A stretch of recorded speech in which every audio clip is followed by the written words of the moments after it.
What was the Truman Doctrine's economic goal during the Cold War?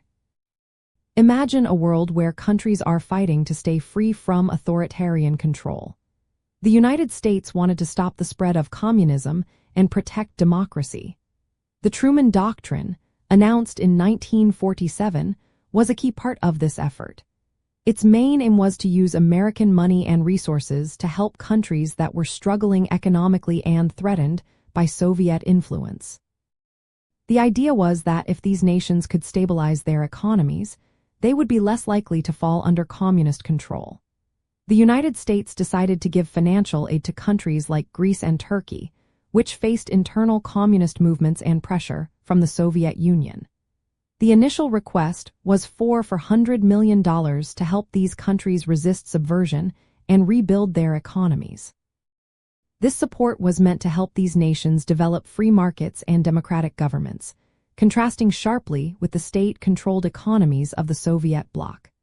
The Truman Doctrine marked a shift from America's previous policy of avoiding involvement in foreign conflicts to actively engaging in global affairs. The belief was that poverty and economic hardship made countries more vulnerable to communist ideas. By injecting capital into struggling economies, the United States aimed to reduce this vulnerability and show the benefits of capitalism. This was not just about helping specific countries, but also about creating a global system where free enterprise could flourish.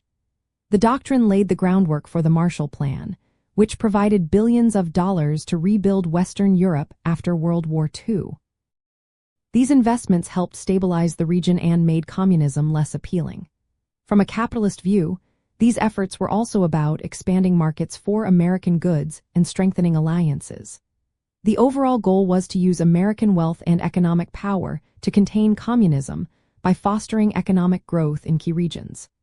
This approach believed that capitalism, through trade and investment, could outpace the centrally planned economies of the Soviet Union. The legacy of the Truman Doctrine is the long-term integration of many nations into the global capitalist system and the use of economic ties as a tool of foreign policy. It was about creating a safer, more prosperous world where free markets and democracy could thrive.